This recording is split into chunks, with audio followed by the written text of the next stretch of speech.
Diamonds, how are we doing? I'm sure we are doing fine and all is well at our different ends. We are doing exceedingly well. We are all doing fine. Everything is going on well at our end.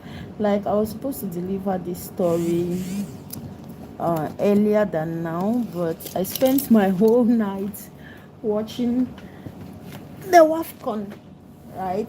The is it WAFCON? Yeah, the Women African Cup of Nation, and it was so interesting. Like, Cameroon was playing, and it was amazing. Like, I enjoyed every bit of it. So that was what I was doing last night, and I couldn't come earlier than now because let me hide something that is popping out there. I was supposed to come earlier than now, but because of what I was doing last night, I couldn't come earlier than now. But I'm happy I'm here. We're going to have an amazing time together. I bring us a very beautiful story, and this story has a lot of lessons for us to learn. We'll always have the stories and then have lessons to learn later on. Let me turn off this my old congealed AC that is making so much noise.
Okay, we are back, so we can start our amazing story. I'm sorry, guys, I had to rush off to switch this my old congealed AC. That's how I called it.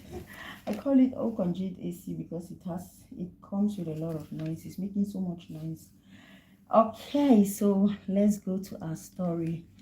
Okay, so in a small town somewhere around the world, some of these stories, they are actually true life stories, right? Some of them, or majority, if not like 80% of the stories I'll be bringing to us are true life stories. And I will definitely be changing a lot of names, and I will not talk about this particular area it actually happened, because I wouldn't want to let out certain details, because they are actually 80% of them are actually true life stories. Okay, so permit me change some of the names, but trust me, they are amazing stories, and we have a lot to learn from the stories. Now, somewhere around the world, there lived two amazing friends. They were actually friends from childhood. They were amazing friends who shared almost everything. Like, those friends that were more than sisters. They were always together. They had a lot to share together. It was rather unfortunate that both of them did not come from a family that, or families that life was a bed of roses. It wasn't. Life was not a bed of roses. So they had a lot of challenges growing up as kids, until the point that when it was time for them to further their education, there was no way for them to do that. They grew up in a village setting. They were so hardworking. They were always together with their families, very respectful girls. And a lot of things happened to them. Like I said before, life was not rosy, life was not beautiful, but they were comfortable.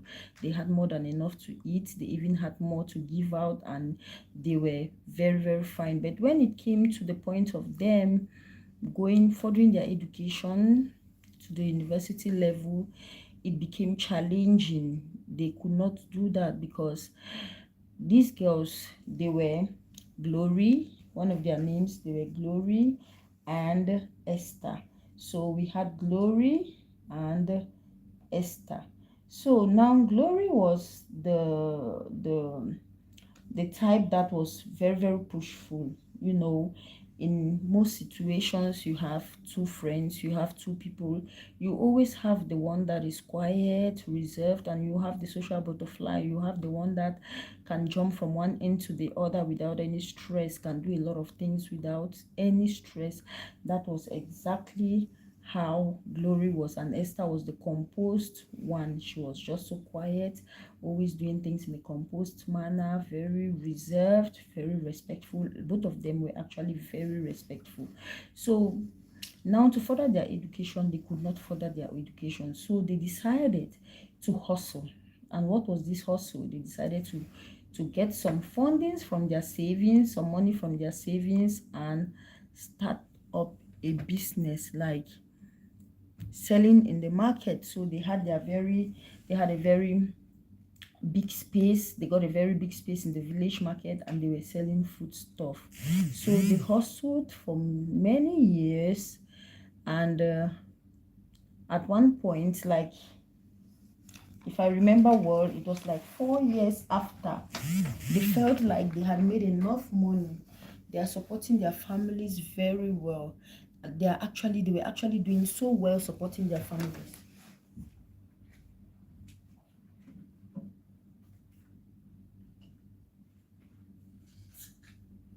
And they had made enough money so they could actually go back to school. We felt, okay, now we are big girls, we are making so much money, we could actually go back to school. That was after 4 years, 4 years of hustle, right?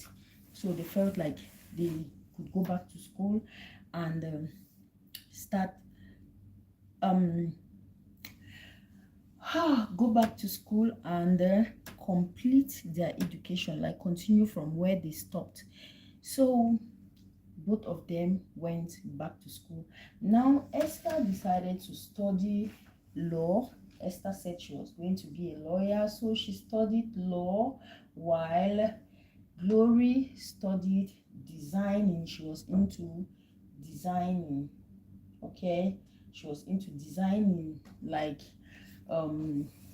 fashion designing. They call, how do they call it, how do they call this, I've forgotten that particular name that is given for things like that. But she was into designing, she was into fashion, she was into event planning and all of that. So after their studies, these two girls were doing so well. They became masters of their own craft. Like, Esther was an amazing lawyer. She became a renowned lawyer in her town. They had moved from the village setting. They had moved from the village and they were now in town, because actually we don't have universities in the villages. We don't have universities in the villages, so they had to move from the village to town. And that was where they completed their education. They finished their education, and they became masters of their own craft. Like I said before, Esther was an amazing lawyer, and Glory was doing well in her designing and events planning and all of that. She was doing so well. These girls, they got to a point that they became very rich and decided to get their own cars. So they had to go for their cars. They bought their very beautiful cars. They built their little homes, and life became very, very sweet. Life became what they had all dreamt, they had both dreamt of. They were successful, they were happy, they were supportive to their parents, like they took care of their parents, took care of their siblings. They were doing so well. At this time, Esther had brought majority of her family to town, and they were living with her in her own house, while Glory was still thinking. I mean, Glory felt like, okay, they are my family, I could take care of them from anywhere, and they could just come for vacation and all of that. So her family was not actually with her. Glory's family was not with her, but she was still taking care of some of her siblings, while Esther had moved her entire family to live with her in town because she was doing so well already. And mind you, these girls were not yet married. They had completed school. They had gotten very good jobs. Like somebody like Glory, she had her own business. She was the one controlling everything when it comes to designing, event planning, and all of that. She had her own business. She was running her own business and was doing very well. Now, it happened. Now they are big girls. They have their money. They are enjoying life. They are making so much money. Everything has is now in the past. Every suffering, every pain they had to go through is now in the past, and they were not even bothered about that. They were not looking back. So one day they decided to go out to have fun like young girls. They wouldn't want to work hard and then stay put every day, all day, all weekend. So they decided to go out, and they decided to go clubbing. So they went to the club that day, and they met this man. The story is getting more interesting. I hope we are all still hanging in there. Now they went to the club, and they met this man called Mr. John. They met Mr. John at the club. So actually it was Esther who met Mr. John first, and Mr. John was so interested in Esther. But one thing Mr. John did not tell Esther was that he was married with 6 kids. Mr. John was actually married with 6 kids, but he went to woo Esther like, oh, you're beautiful, you're gorgeous. Can I have a word with you? Can you be my girlfriend? Can we, things like that. He was telling Esther and was trying to woo Esther. So at one point he was like, okay, we could go somewhere else. We don't want to be here. It's too loud. Maybe we should go somewhere else where we can talk properly. So at that point, Esther told Mr. John that, no, I'm here with my friend, and I cannot go and leave her. So Mr. John was like, okay, if you're here with your friend, it's very okay. I'm also here with my friend. So I could just call my friend, you call your friend, and we go somewhere quieter so we can talk. I mean, the club is too loud. We cannot stay here. We cannot sit here. We won't be able to hear each other. But Esther was not interested to move. She was like, we came here to have fun, and we cannot just leave like that. We have to stay here, have fun. Besides, we don't know you, so we cannot move. So that was what she told Mr. John, and he was like, okay, that's very okay. So but we can actually exchange our numbers. So there was an exchange in numbers. Esther gave her number to Mr. John, and Mr. John also gave his number to Esther. Now this is a young girl that is looking to settle, so I do not blame her for giving her number. Okay, so she gave her number. We have not come to the lessons. Let me not run faster than we should go. So she gave a number to Mr. John, and they started talking. While they were talking, they had to connect their friends. So Glory was connected to Mr. John's friend, who is called Mark, Mr. Mark, and Mr. Mark got connected to Glory, and he was also talking to Glory. Mind you, Mr. Mark is also married. Mr. John is married with 6 kids. Mr. Mark is married with 3 kids. That was it. But these girls never knew these men were married. So they started talking. One thing led to another. They started dating. This, mind you, it's not every dating that has premarital intimacy. It's not every dating that has that. So they were dating, but they were not actually intimate. They never went intimate. They were not intimate with these men, but they were dating. They had a lot of chats and all of that, and they went out a couple of times. So one day, Mr. John felt like, okay, I've been talking with Esther for a very long time. Maybe we have been going out a couple of times. This time around, I want us to go somewhere that we can really go out of town. We can go out of our usual places. Let's just go for a little vacation, like out of town. So Esther was like, that's a great idea. We have been hanging around the same places all the time. We have been doing the same activities all the time. Maybe a change of environment will bring change of activities, and we can actually have more fun than just having the usual we have been having. So she told her friend Glory, and Glory did not object to that. She was very happy. Okay, if we need to have more fun, then let's go for the fun. If we need to go out of town, then let's go out of town. That will be so much fun, and we are going to explore other areas. Okay, so it was not a problem to her friends. So they had to arrange everything. They had to talk and then make it for a particular period. Like, we need to give ourselves time. We need to plan this very well, so we will go and enjoy ourselves. Now they planned this for, like, the plan was, we are going to go for 2 days.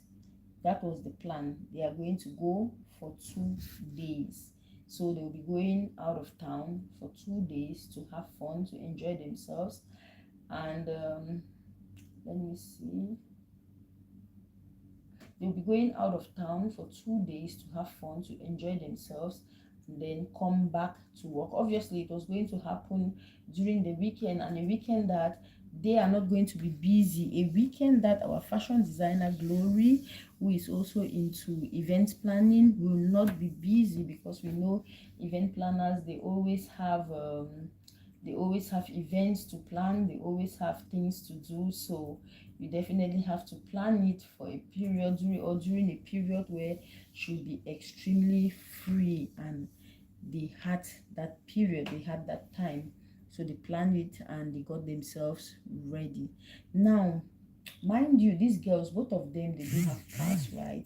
They have their cars, but since they were going out of town, it was not, they are not going for a car competition. So they all of them, they had to drive in Mr. John's car. So Mr. John was the one who brought his car for everyone to hop in, get your bags in, and let's go enjoy this trip. Now Mr. John put all of them in the car and they drove. Now while they were going, it was Esther who first of all noticed they were going far away. Like, it was way too far, and the roads they were using was not that comfortable to her. But like, why did we not just go with public transport, or probably book a flight, rather than driving this far? Because they drove for almost 6 hours. They drove for almost 6 hours. They went completely out of town, and it was very far. I don't know why they didn't ask about the distance when they realized where they were actually going to, because destinations like this, you plan them. When you plan them, you check on them, you check on the places you're going to. Take for instance, if I'm going to Abu Dhabi, I'll definitely want to find out where I'm going to Abu Dhabi. Okay, I'll be driving for 2 hours to Abu Dhabi. Now I need to know where I'm going in Abu Dhabi, and blah blah blah blah blah. So if I'm not comfortable with the distance, definitely I should be able to speak out with my friends that we are going out together with. Like, I don't think this place is safe. Why is it so far? It's too far. Or better still, for our own safety, why don't we book a flight? Everyone is rich, everyone is financially stable, everyone could afford a flight. So why don't we go with the flight? Why do we have to go with the car, or we could go with the public transport as well. Is going to keep us safe, because even with the public transport you get to drive with other people in the car. You won't be with just the normal people, right? Yeah, you're going to drive, you're going to be driving or traveling with others in the bus, and it's going to be a little bit safer, or it will be safer. But they didn't think about it this way. So when they finally got to where they were going to, they had a lot of food to eat. They went to the restaurants, they ate a lot. They were actually tired. They ate a lot. Everyone went to their, actually the two boys were in the same room. The two men, let me put it that way, they went to the same hotel room, and the two girls were in the same room as well. Remember, this relationship is still in the talking stage, the dating stage, and there was no intimacy involved yet. So they ate a lot, they drank, they had fun the day they arrived, and they were ready for the activities of the next day. So the next day came, they went to the beach, they visited some very beautiful places around town, and had so much fun. When they came back that evening, something happened. Like, Glory received a call. She had traveled and she didn't travel with her car. So she received a call that her car was involved in some kind of robbery activity, right? The car was involved in some kind of robbery activity, but she didn't give her car to anybody. She didn't lend her car to anybody. She had left her car parked in her garage before she went for her trip. So she became so worried and so disturbed about everything when she received that disturbing call. So what was on her mind at that time was like, we have to go back. Maybe we have to start driving back. I have to go find out what is happening to my car, how my car got out of my compound. Now I feel like maybe my house has been robbed, something like that. I don't know what is happening. So we need to start going back now.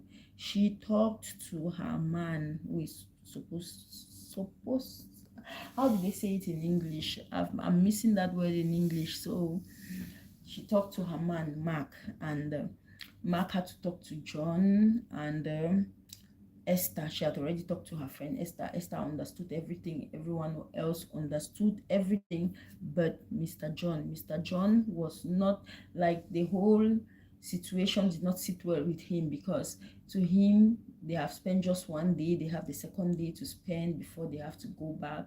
Why is this thing happening now? What is happening? Why should they be disturbed? And then secondly, from what happened, or from what happened later, you understand that Mr. John had very devilish plans. It's like Mr. John was ready to devour Esther without her permission. He had, thank God that there is no time. Oh my God.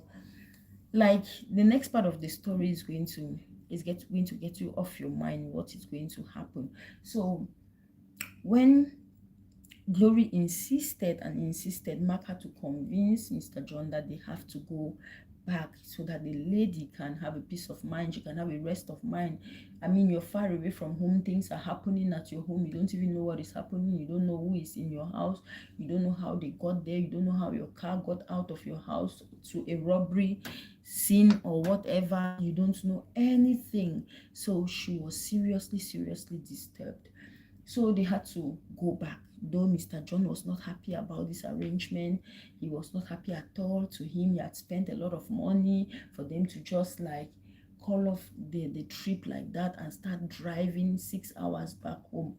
So when Glory got this information, it was already late in the evening. It was like 10 p.m. in the evening. So they had to move their packing and everything. They finally left that hotel at 11 p.m. So from 11 p.m., 6 hours drive, they should be back to base by 6 a.m. If they drive faster, they will get there by 5 a.m. So they had to be on the move. Remember, they went very far, and the roads that were leading to this place, they were not that safe, let me put it that way, because it was not like you were driving through a city for 6 hours, or you were driving past different cities, different towns for 6 hours. They were deserted areas, there were forests along the road. And Mr. John, it was Mr. John's car, but before they left, Mr. John asked Mark to drive. So Mark was like, what happened? And he was like, no, I'm not ready to drive. I was not prepared to drive psychologically. I was not prepared to go back home now. So it feels like I will not be able to drive. I don't want to drive. So he actually asked Mark to drive his car. And Mark was like, okay, it's fine. I'm going to drive. So at about 3 hours into that journey, they got to a very thick forest around the road. They got to the area where they had this thick forest, right? So when they got there, Mark stopped. He said he was pressed. He said he wanted to use the toilet. So definitely he was going to stop, get himself somewhere inside the bush or very close to the bush to be able to release himself from what was actually troubling his tummy. So remember, this place was so deserted. So when they got there, he opened the car, went out of the car, and went close to where he wanted to offload whatever was loaded in his system.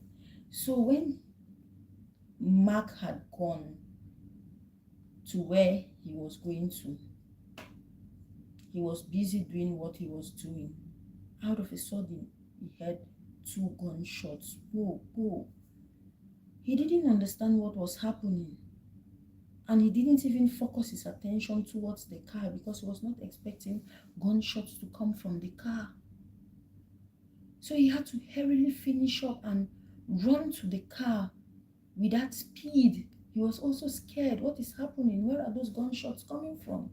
Is it a car having an accident or something, or the car has had an accident? What is happening? Only for him to run back to the car and saw that Mr. John had shot Esther and Glory. Oh my God. Oh my God. Oh my God. How can people just go on people like that? How does it feel when you do that? And he was like, brother, what happened? Why did you do this? How can you do this? What happened? And he was like, we were not supposed to go back now. Why would they change the plans? We have spent a lot of money. We were supposed to at least have some fun with these girls. Why would they do this? Why would they do that? Why would they do that? And his friend was like, but you didn't have to do this. You are so wrong in doing this. Why would you do this? Why did you do this? See, we have dead bodies in the car. And he was like, it's very easy. We throw them here in the forest and we go home, quietly go home. So you had to get back your money through the lives, by taking the lives of these ladies. Is that what you're telling me? That was what Mark was asking his friend. And his friend said he's fully satisfied that he took their lives away. At least he's satisfied. They cannot just make him spend like that for no good reason. Brother, if you didn't want to spend, why do you look for a woman? You don't look for a woman when you're not going to spend, right? You know you're going to spend. You will not see a beautiful woman and then you feel like you're going to take her out and not spend, or you go out with her and not spend. No, it doesn't work that way, except you want to invite her and for her to be the one to spend. You want to invite her and then allow her to be the one to spend, and you're not a gentleman. So he had to pull his friend into his nonsense. He had to pull his friend to become an accomplice to what he had just done. So they had to pull out the bodies from the car. They pulled out both bodies from the car, left them there in the forest, cleaned up their car very well, and went home. They quietly went home as if nothing happened. But Mark was not that kind of person. Mark was like Esther. He was quiet, he was reserved, and he was not that kind of person that has a very big heart to be able to do what Mr. John just did. So he was not happy with it, but because it was his friend, he had to play along with him. He had to do, because at that point somebody has a pistol, he has a gun with him. So if you're going to tell your friend, no, I'm not going to be a part of this, then you should be ready to receive a bullet, because your friend at that time will look at you to be a betrayer. Though you didn't tell him about your plans, but he's going to look at you as someone who is going to betray him because you don't like what he has done. So he had to play along. The problem is he didn't report himself when they went to town. That was where he had it all wrong. He did it the wrong way. He was supposed to at least present himself when they got back to town. So they went back to town and they were living their normal lives. They were like, okay, we are back, we are living our normal lives, no one will know that something like this happened and all of that. Now remember, Esther is the one that brought all